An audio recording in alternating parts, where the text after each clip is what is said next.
Covid update Rupnagar ਦੇ ਵਿੱਚ ਵਾਪਸ ਮੈਂ ਤੁਹਾਡੇ ਨਾਲ ਅੱਜ ਸਾਂਝਾ ਕਰ ਰਹੀ ਹਾਂ ਜਿਹੜੀ ਕੋਰੋਨਾ ਨੂੰ ਲੈ ਕੇ ਜਿਹੜੀ ਰੋਪੜ ਦੀ ਸਥਿਤੀ ਹੈਗੀ ਤੇ ਨਾਲ ਹੀ ਜਿਹੜੇ ਹੁਣ ਦੇ ਆંકੜੇ ਨੇ।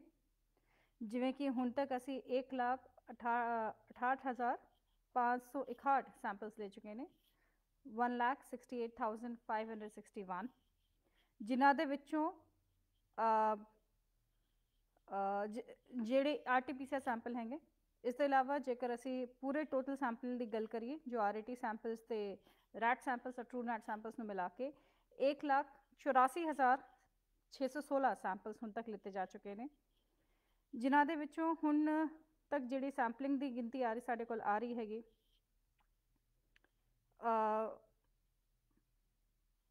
ਪੋਜ਼ਿਟਿਵਿਟੀ ਰੇਟ ਜੇਕਰ ਦੇਖੀਏ ਤਾਂ ਬਹੁਤ ਜ਼ਿਆਦਾ ਇੰਕਰੀਜ਼ ਹੋ ਰਿਹਾ ਹੈਗਾ, ਜਿਸ ਦੇ ਵਿੱਚ ਬਹੁਤ ਹੀ ਹੈਰਾਨੀ ਦੀ ਵੀ ਗੱਲ ਹੈਗੀ ਕਿ ਬਾਰ-ਬਾਰ ਅਸੀਂ ਲੋਕਾਂ ਨੂੰ ਕਹਿ ਰਹੇ ਨੇ ਕਿ ਮਾਸਕ ਡਾਲੀਏ, ਬਾਰ-ਬਾਰ ਅਸੀਂ ਕਹਿ ਰਹੇ ਨੇ ਕਿ ਰਿਸਟ੍ਰਿਕਸ਼ਨ ਫੋਲੋ ਕਰੀਏ, ਲੇਕਿਨ ਫਿਰ ਵੀ ਹੁਣ ਲੋਕਾਂ ਦਾ ਰੁਝਾਨ ਸ਼ਾਇਦ ਕੋਰੋਨਾ ਨੂੰ ਲੈ ਕੇ ਬਹੁਤ ਜ਼ਿਆਦਾ ਹੀ ਢੀਲ ਵਾਲਾ ਰਵੱਈਆ ਹੋ ਚੁੱਕਿਆ ਹੈਗਾ। ਇਸ ਨੂੰ ਦੇਖਦੇ ਹੋਏ ਸੂਬਾ ਸਰਕਾਰ ਵੱਲੋਂ ਕੁਝ ਰਿਸਟ੍ਰਿਕਸ਼ਨਸ ਵੀ ਜਿਹੜੀ ਜਾਰੀ ਕੀਤੀ ਗਈ ਸੀਗੀਆਂ ਉਹ 30 ਅਪ੍ਰੈਲ ਤੱਕ बढ़ा ਦਿੱਤੀ ਗਈ ਹੈਗੀ। ਜੇਕਰ ਗੱਲ ਕਰੀਏ ਕਿ ਰੋਪੜ ਜ਼ਿਲ੍ਹੇ ਦੀ ਸਥਿਤੀ ਕਿਵੇਂ ਹੈਗੀ ਤਾਂ ਸੈਂਪਲਸ ਦੀ ਗਿਣਤੀ ਜਿਵੇਂ ਮੈਂ ਤੁਹਾਡੇ ਨਾਲ ਸਾਂਝਾ ਕੀਤਾ ਸੀਗਾ ਕਿ RT-PCR ਸੈਂਪਲਸ ਦੀ ਗਿਣਤੀ ਕਰੀਏ ਤੇ 1,68,561 ਹੈਗੇ। ਟੋਟਲ ਨੈਗੇਟਿਵ ਸੈਂਪਲਸ ਦੀ ਗਿਣਤੀ ਇਸ ਦੇ ਵਿੱਚੋਂ 1,61,410 ਹੈ। ਟੋਟਲ ਪੈਂਡਿੰਗ ਸੈਂਪਲਸ ਦੀ ਗਿਣਤੀ 2054 ਹੈ। ਟੋਟਲ ਪੋਜ਼ਿਟਿਵ ਹੁਣ ਤੱਕ ਜਿਹੜੇ ਪਿਛਲੇ ਸਾਲ ਤੱਕ ਹੁਣ ਤੱਕ ਆਏ ਨੇ ਉਹ 5869 ਹੈ, 5,869। ਟੋਟਲ ਪੋਜ਼ਿਟਿਵ ਕੇਸਿਸ ਦੀ ਗਿਣਤੀ ਜੇਕਰ ਅੱਜ ਦੇਖੀਏ ਤਾਂ 120 ਦੀ ਹੈਗੀ। ਪਿਛਲੇ 15 ਦਿਨਾਂ ਤੋਂ ਲਗਾਤਾਰ ਹੀ ਰੋਪੜ ਜ਼ਿਲ੍ਹੇ ਦੇ ਵਿੱਚ ਕਾਫੀ ਜ਼ਿਆਦਾ ਵਰਿਸਮ ਨੰਬਰਸ ਆ ਰਹੇ ਨੇ। ਰੋਜ਼ਾਨਾ ਹੀ 100 ਦੇ ਉੱਪਰ ਵਿਅਕਤੀ ਜਿਹੜੇ ਹੈਗੇ ਪੋਜ਼ਿਟਿਵ ਪਾਏ ਜਾ ਰਹੇ ਨੇ, ਜੋ ਇੱਕ ਬਹੁਤ ਹੀ ਖਤਰਨਾਕ ਟ੍ਰੈਂਡ ਵੀ ਹੈਗਾ, ਥੋੜਾ ਬਹੁਤ ਜ਼ਿਆਦਾ ਇਨਫੈਕਸ਼ੀਅਸ ਟ੍ਰੈਂਡ ਹੈ, ਜਿਸ ਨੂੰ ਬਾਰ-ਬਾਰ ਰੋਕਣ ਵਾਸਤੇ ਅਸੀਂ ਤੁਹਾਡੀ ਸਹਿਯੋਗ ਦੀ ਅਪੀਲ ਕਰ ਰਹੇ ਨੇ। ਡਿਸਚਾਰਜ ਜਿਹੜੇ ਲੋਕ ਹੋਏ ਨੇ ਜਿਹੜੇ ਕੋਰੋਨਾ ਨੂੰ ਹਰਾ ਕੇ ਵਾਪਸ ਆਪਣੇ ਘਰਾਂ ਨੂੰ ਪਰਤੇ ਨੇ ਉਹ ਹੁਣ 87 ਨੇ, 87। ਟੋਟਲ ਰਿਕਵਰਡ ਪੇਸ਼ੈਂਟ ਦੀ ਗਿਣਤੀ ਹੁਣ ਤੱਕ 4,751 ਹੋ ਚੁੱਕੀ ਹੈਗੀ। एक्टिव केसेस की गिनती जो हुण तक आज तक बहुत ज़्यादा रही है, कभी भी साढ़े कोल एक्टिव केसेस की गिनती इन्नी ज़्यादा कभी इस तादाद दे विच नहीं रही और 903 हो चुकी है रोपड़ जिले दे विच। इस तो तुसीं समझ सकते हो कि जिहड़ी ये सैकेंड वेव है कोरोना की ये कितनी खतरनाक है, कितनी ज़्यादा साडे लई ये चिंताजनक गल हैगी। इस करके ये कोरोना नूं तुसीं हल्के दे विच ना लो। मेरी तुहाडे तो बेनती हैगी क्योंकि रोज़ाना असी डेथ्स देख रहे हैं, रोज़ाना असी बहुत ज़्यादा केसेस की गिनती नवी आ रही हैगी। जिवें आज की गल करिए तो आज भी 3 डेथ्स हुई हैगी रोपड़ जिले दे केसेस के मद्देनज़र। टोटल डेथ्स की संख्या हुण तक इस करके 215 हो चुकी है, जो पिछले कुछ दिनों तो बहुत ही ज़्यादा डेथ्स हुई हैंगी, लगभग 24 तो ऊपर हैंगी, जो बहुत ही ज़्यादा अपने को जेकर सचेत असी रखना चाहते हैं, असी सजग रहना चाहते हैं, तो ये ज़रूरी हैगा कि इस तरीके के जिहड़ा फैलाव हो रहा है कोरोना तो सानू इस तो असी बच सकें। इस दे नाल ही मैं तुहाडे नाल साझा करना चाहती हाँ कि जिवें L3 दे जिन्हां नूं क्रोनिक पेशेंट्स कहते हैं वो L3 की कैपेसिटी दे विच जो काफ़ी ज़्यादा सीरीयस पेशेंट हो जाते हैं साडे वो 12 ने। L2 दे विच इलाज ले रहे हैं वो 68 पेशेंट्स ने। साडे कोल L1 दे विच हुण 93 पेशेंट्स ने जिहड़ी अपनी ट्रीटमेंट करा रहे हैं। होम आइसोलेशन दे विच 691 पेशेंट्स ने। अनट्रेसेबल की गिनती 11 हैगी। स्टिल एलोकेशन जी आज की डेट दी रिपोर्ट आई हैगी 28 ने। टोटल मिलके 903 हैगा। क्यूमुलेटिव CFR की जेकर गल करिए तो 3.66 है, जो एक बहुत बड़ा फिगर हैगा। जेकर असी देखिए तो पंजाब सूबे की CFR भी जेकर देखिए तो 2% तो थले है, तो रोपड़ जिले का CFR लगातार वध रहा हैगा। तो इस करके ज़्यादा पेशेंट जिहड़े ज़्यादा बीमार हो रहे हैं कोरोना तो, स्पैशली जिन्होंने ऑलरेडी कोमॉर्बिड कंडीशन कोई हैगी उन्होंने वास्ते एक बीमारी होर खतरनाक साबित हो रही हैगी। इस करके ज़रूर इस दे विच कराण। नाल ही पॉजिटिविटी रेट जिवें हैगी वो भी वध रही हैगी, जेकर अगर गल करिए तो 3.17 है। रिकवरी रेट भी इस करके काफ़ी इस दे विच घट गई हैगी, 80.95 ही रह गई है। आज की डेट में जेकर माइक्रो कंटेनमेंट जोन की गल करिए तो साढ़े कोल दशमेश नगर दूसरा भाग ਜਿਹੜਾ ਅਸੀਂ ਕੀਤਾ ਸੀਗਾ ਰੋਪੜ ਜ਼ਿਲ੍ਹੇ ਦੇ ਵਿੱਚ, ਰੋਪੜ ਸ਼ਹਿਰ ਦੇ ਵਿੱਚ, ਯਾਨੀ ਜੈਲ ਸਿੰਘ ਦੇ 2 ਪਾਰਟਸ ਦੇ ਵਿੱਚ ਮਾਈਕਰੋ ਕੰਟੇਨਮੈਂਟ ਜ਼ੋਨ ਹੈ। ਜਗਜੀਤ ਨਗਰ ਦੇ ਵਿੱਚ, ਰੋਪੜ ਦੇ ਵਿੱਚ 2 ਜਗਜੀਤ ਨਗਰ ਰੋਪੜ ਦੇ ਵਿੱਚ ਵੀ ਮਾਈਕਰੋ ਕੰਟੇਨਮੈਂਟ ਜ਼ੋਨ ਹੈ।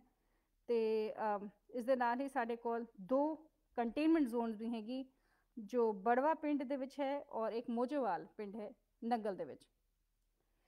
ਇਸ ਤੋਂ ਇਲਾਵਾ ਹੁਣ ਜਿਵੇਂ ਸਾਰਿਆਂ ਨੂੰ ਪਤਾ ਹੈਗਾ ਕਿ ਵੈਕਸੀਨੇਸ਼ਨ ਪ੍ਰੋਗਰਾਮ ਵੀ ਚਾਲੂ ਹੋ ਚੁੱਕਿਆ ਹੈਗਾ।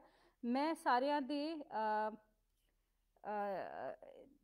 ਸਾਰਿਆਂ ਦੀ ਜਾਣਕਾਰੀ ਵਾਸਤੇ ਦੱਸਣਾ ਚਾਹੁੰਦੀ ਹਾਂ ਕਿ ਵੈਕਸੀਨੇਸ਼ਨ ਪ੍ਰੋਗਰਾਮ ਹਰ PHC ਸੈਂਟਰ, मतलब प्राइमरी हेल्थ सेंटर 84 सेंटर हैंगे पूरे रोपड़ जिले दे विच, उत्थे सारियां थावां ते वैक्सीनेशन प्रोग्राम चालू है। कोई भी व्यक्ति जो 45 साल तो उपर है वो अपना वैक्सीनेशन करा सकता है। इस दे विच बार बार असी लोगों के कोल जा रहे हैं, अपील कर रहे हैं, लेकिन किसी ना किसी कारण तो या फिर संकोच है या फिर गलत इन्फॉर्मेशन है कि जी वैक्सीन लगाने तो पता नहीं की हो जाना है, बीमार हो जाना है, बंदा हस्पताल दे विच चला जाता है।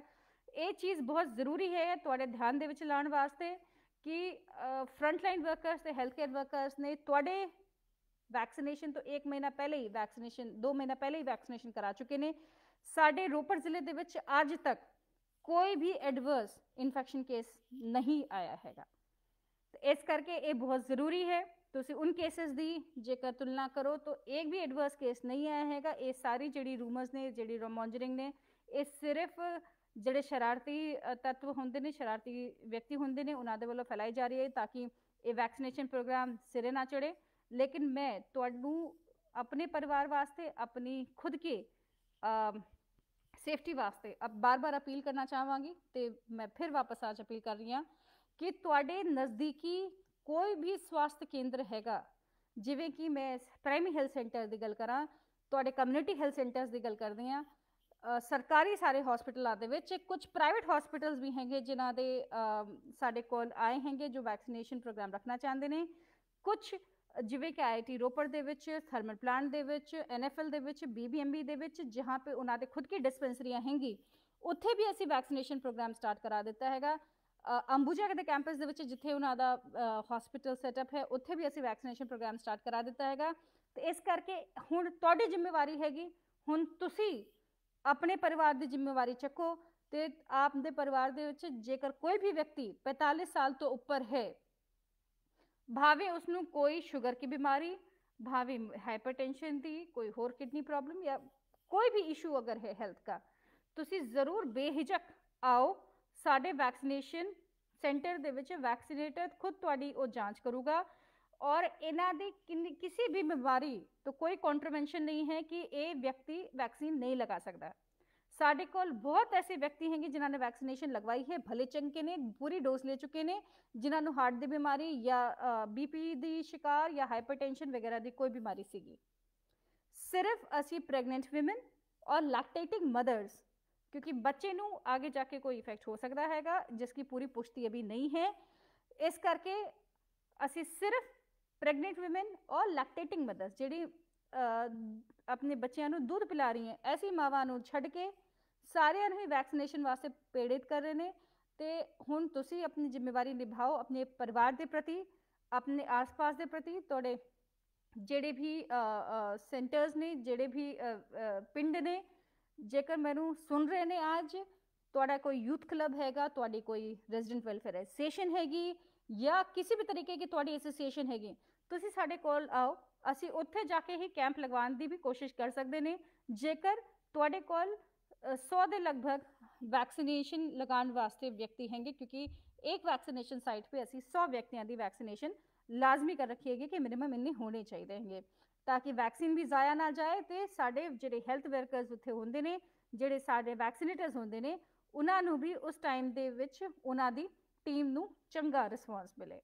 ਇਸ ਕਰਕੇ ਮੈਂ ਆਪ ਸਾਰਿਆਂ ਨੂੰ ਇਸ ਕੋਰੋਨਾ ਮਹਾਮਾਰੀ ਦੇ ਸੈਕੰਡ ਵੇਵ ਦਾ ਜਿਹੜਾ ਸਾਨੂੰ ਮਾਰ ਪੜ ਰਹੀ ਹੈਗੀ, ਇਸ ਦੇ ਪ੍ਰਤੀ ਮੈਂ ਦੋ ਬਹੁਤ ਗੰਭੀਰ ਜਿਹੜੀ ਤੁਹਾਡੀ ਜ਼ਿੰਮੇਵਾਰੀਆਂ ਹੈਗੀ, ਜੋ ਸਾਡੀ ਵੀ ਜ਼ਿੰਮੇਵਾਰੀ ਹੈਗੀ ਲੇਕਿਨ ਤੁਹਾਡੀ ਵੀ ਜ਼ਿੰਮੇਵਾਰੀ ਹੈਗੀ ਕਿ ਤੁਸੀਂ ਜ਼ਰੂਰ ਚੱਕੋ।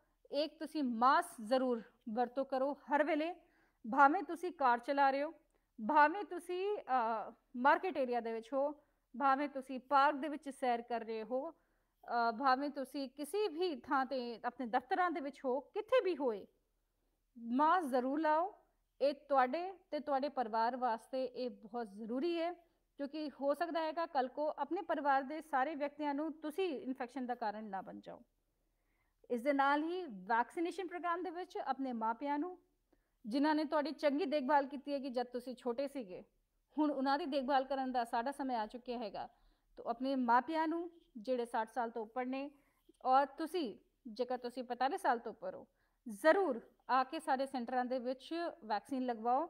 ਇਹ ਵੈਕਸੀਨ ਬਹੁਤ ਹੀ ਬਿਨਾਂ ਕਿਸੇ ਪਰੇਸ਼ਾਨੀ ਦੇ, ਬਿਨਾਂ ਕਿਸੇ ਸਾਈਡ ਇਫੈਕਟਸ ਤੋਂ, ਕੋਈ ਵੀ ਇਸ ਦੇ ਵਿੱਚ ਹੈਲਥ ਪ੍ਰੋਬਲਮ ਕਿਸੇ ਨੂੰ ਨਹੀਂ ਪੇਸ਼ ਆ ਰਹੀ ਹੈਗੀ। ਮੈਂ ਖੁਦ ਵੈਕਸੀਨ ਦੀ ਪੂਰੀ 2 ਡੋਜ਼ ਲਗਵਾ ਚੁੱਕੀ ਹਾਂ, ਮੈਨੂੰ ਕੋਈ ਹੈਲਥ ਪਰੇਸ਼ਾਨੀ ਨਹੀਂ ਆਈ ਸਾਹਮਣੇ। ਇਸ ਦੇ ਨਾਲ ਹੀ ਕਿਸੇ ਵੀ ਫੋਟੋ ਆਈਡੀ ਕਾਰਡ ਨੂੰ ਦਿਖਾ ਕੇ ਤੁਸੀਂ ਇਹ ਵੈਕਸੀਨ ਲਗਵਾ ਸਕਦੇ ਹੋ, ਔਰ ਤੁਹਾਨੂੰ ਸਿਰਫ ਔਰ ਸਿਰਫ ਆਧੇ ਘੰਟੇ ਵਾਸਤੇ ਉੱਥੇ ਆਬਜ਼ਰਵੇਸ਼ਨ ਵਾਸਤੇ ਉਹ ਬਿਠਾਣਗੇ ਡਾਕਟਰਸ, ਤਾਂ ਕਿ ਤੁਹਾਨੂੰ ਉਹ ਪਤਾ ਚੱਲ ਸਕੇ ਕਿ ਵੈਕਸੀਨ ਦਾ ਕੋਈ ਐਡਵਰਸ ਇਫੈਕਟ ਜੇਕਰ ਹੁੰਦਾ ਹੈ, ਬਿਕੋਜ਼ ਇਹ SOP ਦੇ ਵਿੱਚ ਹੈ।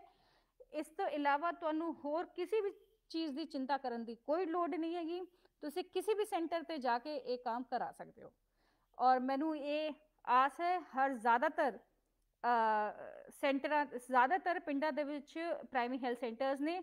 ਜੇਕਰ ਤੁਸੀਂ ਕਿਸੇ ਪਿੰਡ ਵਿੱਚ ਰਹਿ ਰਹੇ ਹੋ, ਤੁਰੰਤ ਆਪਣੇ ਪ੍ਰਾਇਮਰੀ ਹੈਲਥ ਸੈਂਟਰ ਦੇ ਜੋ ਵੀ ਨਜ਼ਦੀਕ ਤੁਹਾਡਾ ਪੜਦਾ ਹੈਗਾ ਉੱਥੇ ਜਾਓ। ਇਹ ਵੈਕਸੀਨ ਹਫਤੇ ਦੇ 7 ਦਿਨ ਲਗਾਈ ਜਾਂਦੀ ਹੈਗੀ, ਸਵੇਰੇ 9 ਵਜੇ ਸੇ 3 ਵਜੇ ਤੱਕ।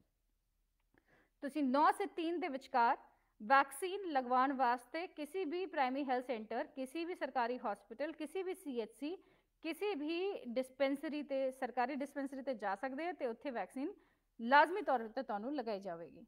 ਲੇਕਿਨ ਇਸ ਚੀਜ਼ ਦਾ ਧਿਆਨ ਰੱਖੋ ਕਿ ਅਸੀਂ ਵੈਕਸੀਨ ਇੱਕ ਵਾਇਲ ਦੇ ਵਿੱਚ 10 ਵਿਅਕਤੀਆਂ ਦੀ ਡੋਜ਼ ਹੁੰਦੀ ਹੈਗੀ, ਤਾਂ ਜੇਕਰ ਤੁਸੀਂ ਇਕੱਲੇ ਹੀ ਜਾ ਰਹੇ ਹੋ ਤਾਂ ਤੁਹਾਡੇ ਇਕੱਲੇ ਵਾਸਤੇ ਅਸੀਂ ਵੈਕਸੀਨ ਦੀ ਪੂਰੀ ਡੋਜ਼ ਜ਼ਾਇਆ ਨਹੀਂ ਕਰ ਸਕਦੇ। ਇਸ ਕਰਕੇ ਮੈਂ ਆਪ ਨੂੰ ਰਿਕੁਐਸਟ ਕਰਾਂਗੀ ਕਿ ਜਦ ਵੀ ਤੁਸੀਂ ਜਾਓ ਆਸ-ਪਾਸ ਜਾਂ ਉੱਥੇ ਵੈਕਸੀਨ ਸੈਂਟਰ ਤੇ ਜੇਕਰ 10 ਦੇ ਆਸ-ਪਾਸ ਵਿਅਕਤੀ ਨੇ ਤੇ ਇਹ ਪੂਰੀ ਵਾਇਲ ਖੋਲ ਕੇ ਸਾਰਿਆਂ ਨੂੰ ਵੈਕਸੀਨ ਲਗਾ ਦਿੱਤੀ ਜਾਂਦੀ ਹੈਗੀ, ਨਹੀਂ ਤਾਂ ਇਹ ਵੈਕਸੀਨ ਖੁੱਲ੍ਹਣੇ ਕੇ ਆਧੇ ਘੰਟੇ ਬਾਅਦ ਤੱਕ ਉਹ ਖਰਾਬ ਹੋ ਜਾਂਦੀ ਹੈ। ਇਸ ਕਰਕੇ ਇਹ ਬਹੁਤ ਜ਼ਰੂਰੀ ਹੈ ਕਿ ਜਦ ਤੁਸੀਂ ਉੱਥੇ ਜਾਓ ਤਾਂ 8 ਸੇ 10 ਬੰਦੇ ਉੱਥੇ ਜ਼ਰੂਰ ਹੋਣ ਕਿ ਇੱਕ ਵਾਇਲ ਦੀ ਸਾਰੀ ਵੈਕਸੀਨ ਸਾਰੇ ਵਿਅਕਤੀਆਂ ਨੂੰ ਲਗਾਈ ਜਾ ਸਕੇ। ਤੇ ਮੈਂ ਆਪ ਨੂੰ ਇਹੀ ਚੀਜ਼ ਬਾਰ-ਬਾਰ, ਹੁਣ ਮੈਨੂੰ ਨਹੀਂ ਲੱਗਦਾ कि कोई भी इस तरह का कोई प्रॉब्लम आज तक सामने आया हैगा। साढ़े इन्ने सारे नेताओं ने MP साहब ने लगवाया हैगा, साढ़े बहुत सारे ਜਿਹੜੇ ਵੀ ਪੋਲੀਟੀਕਲ ਐਗਜ਼ੀਕਿਊਟਿਵਸ ਨੇ, ਸਾਡੇ ਸਾਰੇ ਅਫਸਰਾਂ ਨੇ ਲਗਵਾਇਆ ਹੈਗਾ। ਸਾਡੇ ਕੋਲ ਹੈਲਥ ਜਿਹੜੇ ਵੀ ਫਰੰਟ ਲਾਈਨ ਵਰਕਰਸ ਨੇ, ਮੈਂ ਤੁਹਾਨੂੰ ਦੱਸਣਾ ਚਾਹੁੰਦੀ ਹਾਂ ਸਾਡੇ ਕੋਲ 85% ਤੋਂ ਜ਼ਿਆਦਾ ਹੈਲਥ ਵਰਕਰ ਜਿਹੜੇ ਵੀ ਫਰੰਟ ਲਾਈਨ ਵਰਕਰਸ ਨੇ, ਜਿਹੜੇ ਸਰਕਾਰੀ ਮੁਲਾਜ਼ਮ ਨੇ, ਉਹਨਾਂ ਦੇ ਵੱਲੋਂ ਵੈਕਸੀਨ ਦੀ ਫਰਸਟ ਡੋਜ਼ ਲਗਵਾਈ ਜਾ ਚੁੱਕੀ ਹੈਗੀ। ਤੇ ਇਸ ਕਰਕੇ ਮੈਂ ਆਪ ਨੂੰ ਬਾਰ-ਬਾਰ ਇਹ ਬੇਨਤੀ ਕਰਨਾ ਚਾਹੁੰਦੀ ਹਾਂ, ਕਿਉਂਕਿ ਕੋਰੋਨਾ ਦੀ ਹੁਣ ਤੱਕ ਕੋਈ ਦਵਾਈ ਨਹੀਂ ਆਈ ਹੈ। ਦਵਾਈ ਸਿਰਫ ਇਸ ਦਾ ਬਚਾਵ ਹੈ, ਤੇ ਬਚਾਵ ਵਾਸਤੇ ਇੱਕ ਮਾਸਕ ਪਾਓ ਤੇ ਇੱਕ ਵੈਕਸੀਨ ਲਗਵਾਓ। ਜੇਕਰ ਤੁਸੀਂ ਜਾਣਦੇ ਹੋ, ਕਿਉਂਕਿ ਹੁਣ ਜੇਕਰ ਅਗਰ ਮੈਂ ਗੱਲ ਕਰਾਂ, ਪਹਿਲੇ ਅਸੀਂ ਸਿਰਫ ਬੜੇ ਸੀਰੀਅਸ ਪੇਸ਼ੈਂਟਸ, ਕਾਫੀ ਜ਼ਿਆਦਾ 올ਡ ਏਜ ਪੇਸ਼ੈਂਟ ਦੇਖ ਰਹੇ ਸੀਗੇ, ਲੇਕਿਨ ਹੁਣ ਸਾਡੇ ਕੋਲ 50 ਸਾਲ ਦੇ ਵੀ ਵਿਅਕਤੀ ਦੀ ਡੈਥ ਹੋਈ ਹੈਗੀ। ਸਾਡੇ ਕੋਲ ਹੁਣ 42 ਸਾਲ ਦੇ ਵੀ ਵਿਅਕਤੀ ਦੀ ਡੈਥ ਹੋਈ ਹੈ, ਜੋ ਇੱਕ ਬਹੁਤ ਵਰੀਸਮ ਟ੍ਰੈਂਡ ਹੈ। ਇਸ ਕਰਕੇ ਮੈਂ ਤੁਹਾਨੂੰ ਇਹ ਬਾਰ-ਬਾਰ ਅਪੀਲ ਕਰਨਾ ਚਾਹਾਂਗੀ, ਕਿਉਂਕਿ ਮੈਨੂੰ ਲੱਗਦਾ ਹੈਗਾ ਕਿ ਮੈਂ ਜਿੰਨੀ ਵੀ ਅਪੀਲ ਕਰਾਂ ਉਨੀ ਕਮ ਹੈਗੀ, ਕਿ ਤੁਸੀਂ ਜ਼ਰੂਰ ਇਹ ਵੈਕਸੀਨ ਲਗਵਾਓ ਤੇ ਨਾਲ ਹੀ ਮਾਸਕ ਦੀ ਵਰਤੋਂ ਜ਼ਰੂਰ ਕਰੋ। ਜਿਹੜੇ ਰਿਸਟ੍ਰਿਕਸ਼ਨਸ ਹੁਣ ਲੱਗੀਆਂ ਹੈਗੀਆਂ, ਜਿਵੇਂ ਕਿ 9 ਵਜੇ ਸੇ ਰਾਤ के 9 बजे से लेकर सुबह 5 बजे तक का कर्फ्यू, उसकी पालना करो। ਜਿਹੜੇ ਕੰਟੇਨਮੈਂਟ ਜ਼ੋਨ ਔਰ ਮਾਈਕਰੋ ਕੰਟੇਨਮੈਂਟ ਜ਼ੋਨ ਦੇ ਵਿੱਚ ਵਸਨੀਕ ਰਹਿ ਰਹੇ ਨੇ, ਮੇਰੀ ਉਹਨਾਂ ਤੋਂ ਵੀ ਬੇਨਤੀ ਹੈ ਕਿ ਤੁਸੀਂ ਆਪਣੀ ਸੈਂਪਲਿੰਗ ਜ਼ਰੂਰ ਕਰਾਓ, ਕਿਉਂਕਿ ਜਦ ਤੱਕ ਤੁਹਾਡੀ 100% ਸੈਂਪਲਿੰਗ ਨਹੀਂ ਹੋ ਜਾਂਦੀ ਅਸੀਂ ਉੱਥੇ ਕੰਟੇਨਮੈਂਟ ਜ਼ੋਨ ਨਹੀਂ ਖੋਲ ਸਕਦੇ। ਇਸ ਕਰਕੇ ਅਸੀਂ ਵੀ ਨਹੀਂ ਚਾਹੁੰਦੇ ਕਿ ਤੁਹਾਨੂੰ ਕੋਈ ਅਨਕੰਫਰਟੇਬਲ ਪੋਜੀਸ਼ਨ ਦੇ ਵਿੱਚ ਰਹਿਣਾ ਪਏ, ਲੇਕਿਨ ਸਾਡੇ ਲਈ ਇਹ ਬਹੁਤ ਜ਼ਰੂਰੀ ਹੈ ਕਿ ਤੁਸੀਂ ਸੈਂਪਲਿੰਗ ਕਰਾ ਲਓ। ਬੇਸ਼ੱਕ ਉਹ ਸੈਂਪਲ ਭਾਵੇਂ ਨੈਗੇਟਿਵ ਆਏ, ਇਹ ਤੁਹਾਡੇ ਲਈ ਬਹੁਤ ਚੰਗੀ ਗੱਲ ਹੈਗੀ, ਲੇਕਿਨ ਸਾਡੇ ਕੋਲ ਇਹ ਬਹੁਤ ਜ਼ਰੂਰੀ ਔਰ ਲਾਜ਼ਮੀ ਇੰਸਟਰਕਸ਼ਨਸ ਹੈਗੀ ਕਿ ਕੰਟੇਨਮੈਂਟ ਜ਼ੋਨ ਔਰ ਮਾਈਕਰੋ ਕੰਟੇਨਮੈਂਟ ਜ਼ੋਨ ਦੇ ਵਿੱਚ ਵੱਧ ਤੋਂ ਵੱਧ ਲੋਕਾਂ ਦੀ ਸੈਂਪਲਿੰਗ ਜ਼ਰੂਰ ਕਰਾਈ ਜਾਵੇ। ਇਸ ਕਰਕੇ ਆਪ ਲੋਕ ਸਾਰੇ ਲੋਕ ਪਲੀਜ਼ ਕਾइंडली ਜ਼ਰੂਰ ਇਸ ਚੀਜ਼ ਨੂੰ ਧਿਆਨ ਰੱਖਣ। ਤੇ ਮੈਨੂੰ ਕੁਝ ਲੋਕ ਪੁੱਛ ਰਹੇ ਨੇ ਕਿ ਵੈਕਸੀਨ ਦੀ ਜ਼ਿੰਮੇਵਾਰੀ ਕਿਸ ਦੀ ਹੋਏਗੀ। ਮੈਂ ਤੁਹਾਨੂੰ ਦੱਸਣਾ ਚਾਹੁੰਦੀ ਹਾਂ ਕਿ ਅਸੀਂ ਜਦ ਸੇ ਬਚਪਨ ਤੋਂ ਹੁਣ ਤੱਕ ਬੜੇ ਹੋਏ ਨੇ, ਸਾਰੇ ਬੱਚਿਆਂ ਨੂੰ 5 ਸਾਲ ਤੱਕ ਵੈਕਸੀਨ ਲਗਵਾਈ ਜਾਂਦੀ ਹੈਗੀ ਔਰ ਉਹ ਅਗਲੇ अलग-अलग टाइम पे लगवाई जाती है, 2 साल, 2 महीने, 4 महीने वगैरह वगैरह। किसी भी वैक्सीन का कोई भी एडवर्स इफेक्ट उसी तरीके का है जिवें होर असी वैक्सीन अपने बचपन में लगवाते हैंगे। तो इस करके ये वैक्सीन हुण तक क्योंकि करोड़ों लोगों को लग चुकी हैगी, तो कोई भी एडवर्स इफेक्ट इस तरीके का असी सिर्फ अपने मनां दे विच बना के बैठे हुए ने, कोई नहीं आ रहा। तो इस करके मैं तुहानूं वापस अपील करना चाहांगी कि असी बचपन तो जब वैक्सीन लगवाते अपने सारे बच्चों नूं लगवाते हैंगे, उसी तरीके नाल ये भी वैक्सीन है। तो तुसी ये चीज़ मना तो निकाल दो कि इस वैक्सीन तो कोई होर एडवर्स इफेक्ट हो जाना, क्योंकि जैसे जिवें वो वैक्सीन काम करती है और साडे बच्चों नूं बचाती है कि किसी भी बीमारी के प्रति, उसी तरीके नाल ये वैक्सीन सानू कोरोना की बीमारी तो बचाएगी। ये हुण तुहाडी जिम्मेवारी हैगी कि तुसी अपने परिवार नूं कितना प्यार करदे हो, तुसी अपने परिवार के प्रति किन्ने ज़्यादा सजग हो। तो इसी अपील दे नाल मैं फिर वापस शाम 5 बजे तुहाडे कोल अगले हफ्ते वैडनसडे वापस कोरोना की जानकारी साझा करांगी, लेकिन उस वेले तक जरूर मास्क की वरतों जरूर करिए, रिस्ट्रिक्शनस का पालन करिए, क्योंकि ये रिस्ट्रिक्शनस हुण अगले 15 दिन बहुत ज़्यादा संजीदगी नाल बिताने वाले हैंगे। तो अपने परिवार को भी जरूर इसकी जानकारी दईए। Thank you. सत श्री अकाल।